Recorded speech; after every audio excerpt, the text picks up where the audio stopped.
I the a-hole stories? Am I the a-hole for not letting my son into my house, after he tried to sell it to pay for his mom's surgery? My husband, deceased, and I adopted our son since he was 2. We gave him a beautiful name, and moved into a new house with spacious backyard. We were happy to have him in our lives and we were open with him about his past. At 4, we told him that he was adopted. We took care of everything, but at 16, he started behaving strangely. We thought he was just being a teenager. But he treated me and his father poorly, blaming us for taking him from his real mother. He said that all the time. He distanced himself from me and stopped calling me mom.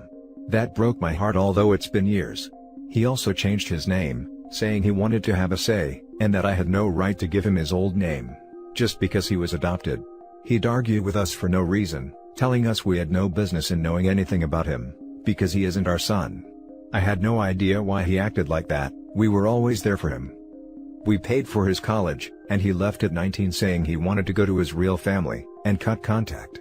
My husband and I tried to text and call. His dad passed away last year. He didn't even visit me when I was dealing with grief, and this was my first Christmas without my husband. I tried to reach out, but was at a loss since he wouldn't talk, text, or see me. My family told me to let him go for now, that he'll come around eventually, but my heart was crying just to speak with him, or see him. He met some of his birth family, but had no connection to them. He couldn't develop a relationship with his aunts or uncles because of how they treated his mother. He never got invited to cookouts or parties, so he decided to stick with his biological mom who's dealing with a medical condition. He visited me a month ago and told me all of that. He talked about his mother's illness, and asked me to help. I was taken aback, after he told me he came back because he wanted to, and then suggested that I sell my house to help pay for his mother's surgery. Suggested that I live in an apartment instead. I was shocked and I told him no. This is not my problem and this house is all I have left. He argued with me and said hurtful things, like how I'm refusing to help out of spite, and that I wanted his mom out of the picture. He said that I can't keep him away from his mother. I said, I'm not keeping him away, but he was out of line to tell me to sell my house and help him out. I eventually kicked him out, after he hid documents that belonged to the house to try and get me to sell it.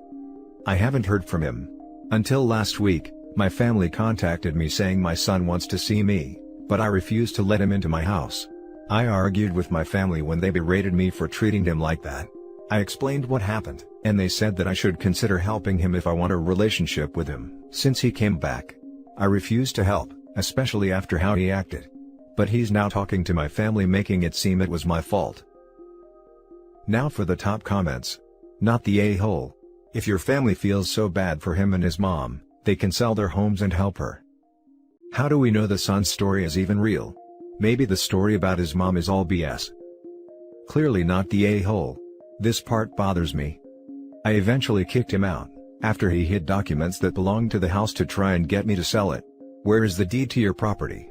Check with your county property records to be sure that there has not been some sort of title hanky-panky. One of my cousins had her house sold out from under her by her son.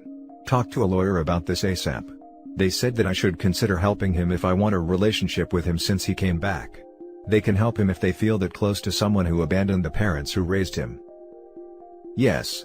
Because everyone outside OP's family knows that he's only back to get the money, and 2 seconds after it's in his hot little hands, he's gone.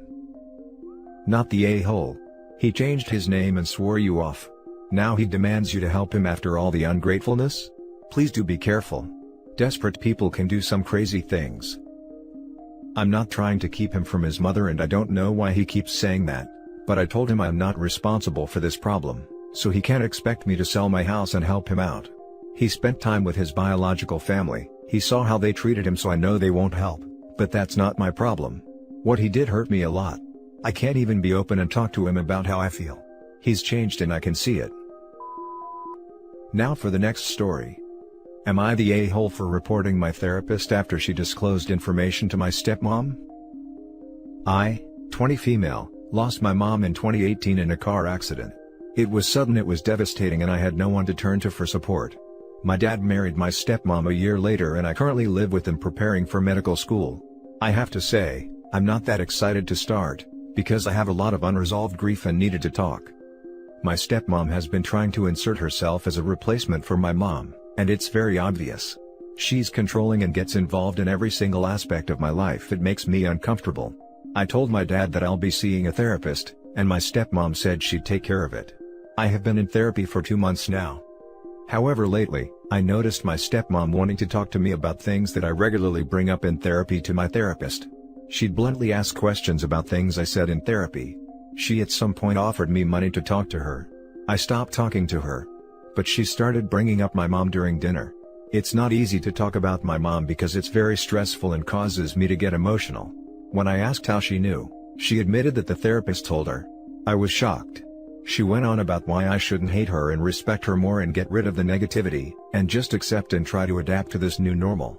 I had no response, but I was mad. I yelled at her, and told her she had no right to police my words and get involved in my personal manners. My dad said I shouldn't yell, because my stepmom was just worried about me and wanted to make sure I was making progress in therapy. I left the kitchen.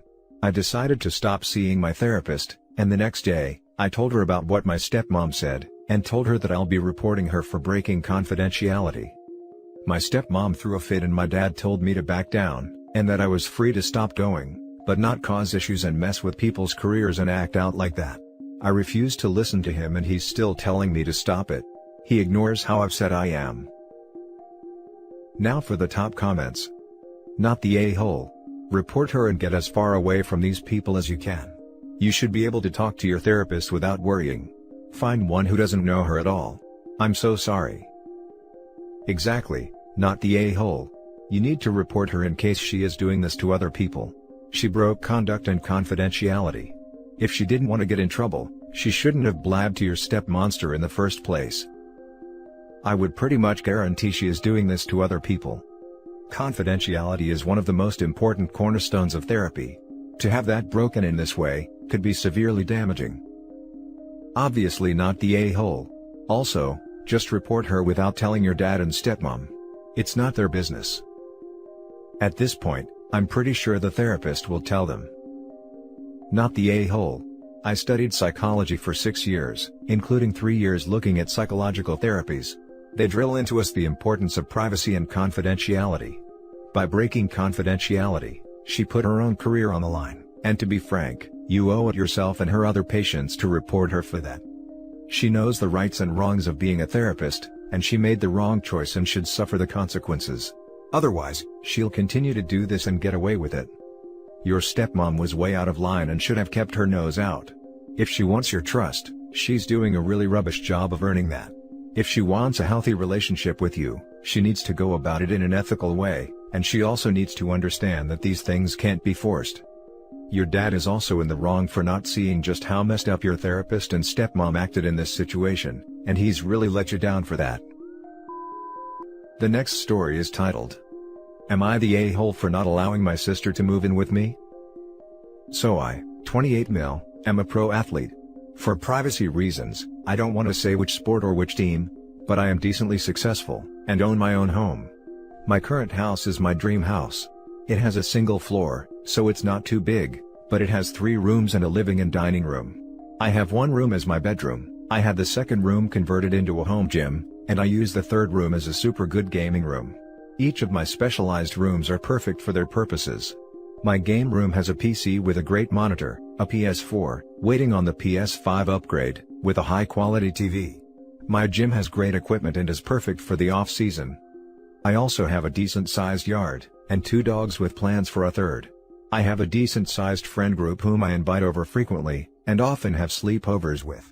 This typically isn't planned, we don't drink, but we just talk a lot, and sometimes watch movies and end up falling asleep. Recently, my sister got into a college near where I live. When she told me the news, she told me how great it was that we're going to live together again. I told her I had no space, but she told me we could convert our gym into a bedroom for her, complete with a desk. This irked me because I love living alone. I like being able to get up and leave whenever I want. I like being able to watch whatever I want on the TV without judgment or scrutiny. I like not having to consider other people. Now, there are a number of examples I could give, where my sister is just a plain bad roommate. She doesn't exactly take care of other people's things when she borrows them, and she feels entitled to them if they're in the same house as her. She also has a habit of inviting people over without permission and forethought, which I obviously dislike. She is also a gamer, and would like to play games on my console and PC. I obviously do not want her to do that, because knowing her, she'd probably break it, or she'd grow so attached to it she thinks it's really her property at that point. There are 100 other things which she does which I don't like, but you get the point. Now, I told my sister all of this, and she started off on me. She started yelling about how because I play for a living, I should help out people who actually have to work for money. She told me that I need to care for my family. My parents are staying out of it, and saying that we're both adults and can figure this out for ourselves. They say if I don't let sis live with me, they'll pay for on-campus lodging, but she'd have to have a roommate, which she doesn't want. Am I the a-hole? Now for the top comments. Not the a-hole. I love how she doesn't want to live with a roommate, but it is fine to force you to have one. LOL. I have the feeling she'd be the type to say OP isn't my roommate, he's my brother, silly. Not the a-hole. She doesn't want a roommate, clearly hasn't spotted that she would have one if she moved in with you, which may mean she is assuming she can live as she likes, because family, plus there is the entitlement implied, by telling you how to rearrange your living space for her. Stand your ground, just maybe treat her with, clearly defined, visits and stayovers when she's local. The roommate at school would be sharing an actual bedroom, not a house though. Still not the a-hole, but that is probably the distinction she is making. Not the a-hole, your house, your rules. Now for the last story. Am I the a-hole for selling the family home that's been in my late husband's family since 1908? My late husband inherited the family property that's been his family since 1908, when it was built. It's a gorgeous estate with 7 bedrooms and 9 bathrooms, tennis court, in-ground pool, 3 acres of land, horse stables. We've lived in it since my boys were younger, but they are 19, 17, 15, and 13 now. We don't use half the space or amenities anymore.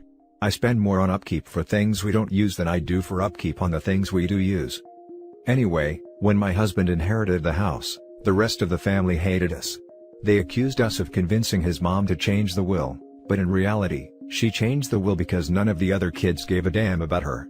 She would have died holding the hand of her live-in caregiver if we weren't there. Her other kids wouldn't and didn't show up until a few days after she passed, despite living 2 towns over and being told it was their last chance to see her alive. They got over it. We were still the black sheeps, but they at least faked being nice so the kids could play. So then, my husband dies 4 years after his mom.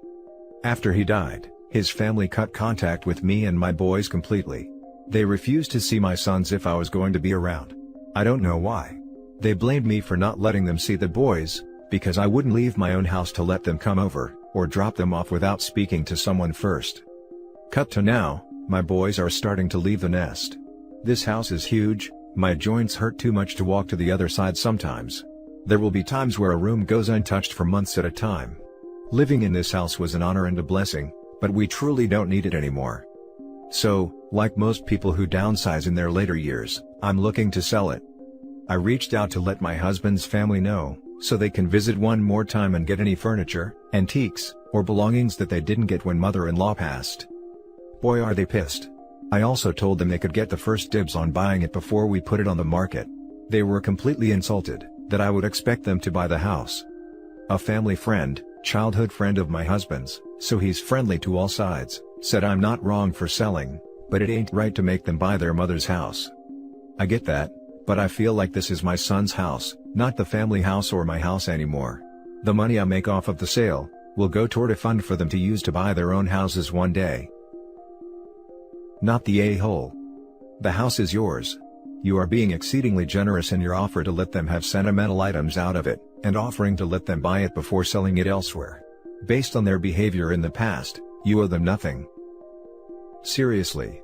So you're what, just supposed to move out and let them have it and buy whatever you can afford with however much you have in the bank? That would be a major favor even if you liked each other, but you basically only, barely, tolerated each other for the sake of the children. That friend is an idiot, and what you're doing is totally fine. Not the a-hole. If your husband's mother wanted it to remain in the family forever, she would have specified that in the will. Can't be done, we have a rule against perpetuities. Not the a-hole, sell the house. You owe your husband's family nothing. Even what you are offering is overly generous. Sell it for the top dollar you can get for it, and find a place suitable for you. And that's it for this video guys. If you have thoughts to share, leave a comment below. Don't forget to hit like and subscribe if you like this content. I'll catch you in the next one. Good day everyone.